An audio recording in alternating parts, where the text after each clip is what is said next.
Good morning, students. Today we are going to start the practical part of income and expenditure account.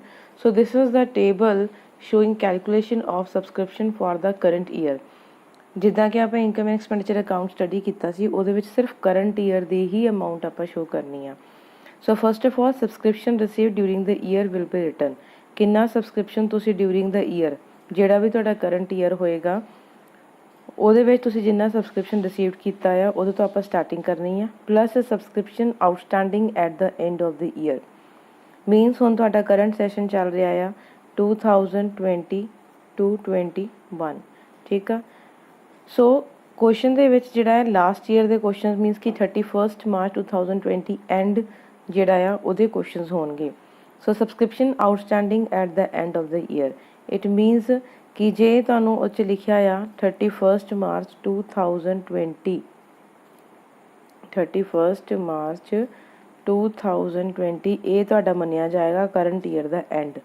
ਸੋ ਇਸ date ਨੂੰ ਅਗਰ ਤੁਸੀਂ ਕੋਈ subscription receive ਕਰ ਰਹੇ ਹੋ that will B subscription outstanding at the end of the year plus subscription received in advance in beginning of the year.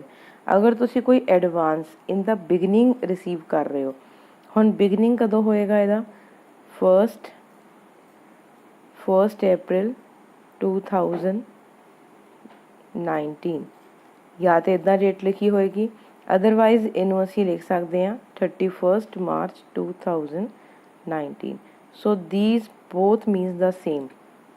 ਇਹਦਾ ਮਤਲਬ ਹੈ ਕਿ ਬਿਗਨਿੰਗ ਆਫ ਦ ਈਅਰ ਆ ਐਂਡ ਅਗਰ ਆਪਾਂ ਕੋਈ ਵੀ ਸਬਸਕ੍ਰਿਪਸ਼ਨ ਰਿਸੀਵ ਕਰ ਰਹੇ in advance in the beginning of year that will B added.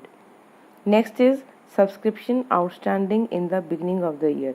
अगर बिगनिंग ऑफ द ईयर दे विच कोई आउटस्टैंडिंग है that will B subtracted and अगर eight the end of the year कोई एडवांस है that will also be subtracted. ये solve करके जिहड़ा तुहाडा आंसर आएगा that will be the final answer and you will write subscription to be shown in income and expenditure account.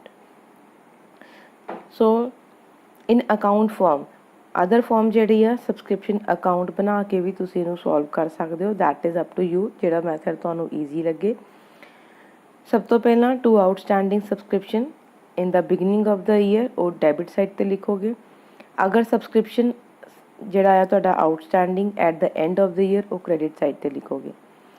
Same with the advance अगर beginning which है that will be written on credit side and अगर advance at the end है that will be written on the debit side.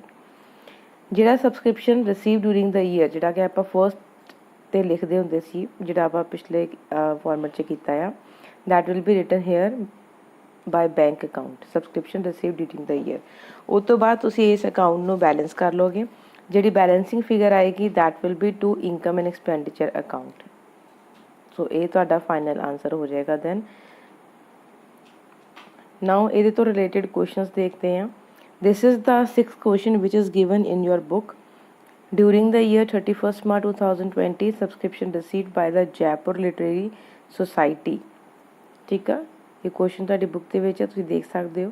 ਸੋ ਪੂਰੇ ਜਿਹੜਾ ਆਪਾਂ subscription received ਕੀਤਾ during the year that is 4,20,000 and ਉਹਨਾਂ ਨੇ ਲਿਖਿਆ the subscription include 14,000 received for the year ended 31 March 2019 means ਜਿਹੜਾ ਕਰੰਟ ਸੈਸ਼ਨ ਹੈ ਤੁਹਾਡਾ ਉਹ 31 ਮਾਰਚ 2020 ਨੂੰ ਐਂਡ ਹੋ ਰਿਹਾ ਹੈ ਅਤੇ ਜਿਹੜਾ 14,000 ਰਿਸੀਵ ਕੀਤਾ ਆ that is for the 31 March 2019 on 31 March 2020 subscription due but not received means ਕਿ ਇਹ ਕਰੰਟ ਈਅਰ ਦਾ ਸਬਸਕ੍ਰਿਪਸ਼ਨ ਆ ਡਿਊ ਆ ਬਟ ਅਸੀਂ ਰਿਸੀਵ ਨਹੀਂ ਕੀਤਾ। ਸੋ ਇਸ ਇਨਫੋਰਮੇਸ਼ਨ ਨੂੰ ਤੁਸੀਂ ਸੋਲਵ ਕਰਕੇ ਇਹ ਦੱਸਣਾ ਆ ਕਿ what amount will be credited to the income and expenditure account. So this is the solution of this. First of all, subscription received during the year will be written. Then subscription outstanding in the beginning of the year means कि ਜਿਹੜਾ ਤੁਸੀਂ beginning of the year ਦਿੱਤਾ ਹੋਇਆ outstanding that will be subtracted and ਜਿਹੜਾ subscription outstanding at the end of the year ਹੈ ਕਿਉਂਕਿ 31 March 2020 ਲਿਖਿਆ ਇਸ ਕਰਕੇ ਉਹ ਸੈਸ਼ਨ ਦਾ ਐਂਡ ਮੰਨਿਆ ਜਾਏਗਾ that will be added. And the final answer is 4,16,000 which will be credited to the income and expenditure account. Next question is 17th one. Subscription received during the year 31 March 2020 are ਨਾਓ ਇਹਦਾ verification ਦਿੱਤਾ ਹੋਇਆ ਤੁਹਾਨੂੰ, ਨਾਲ ਹੀ ਉਹਨਾਂ ਨੇ ਬੋਲਿਆ there are 450 members each paying an annual subscription of 200। Now student this is very simple question.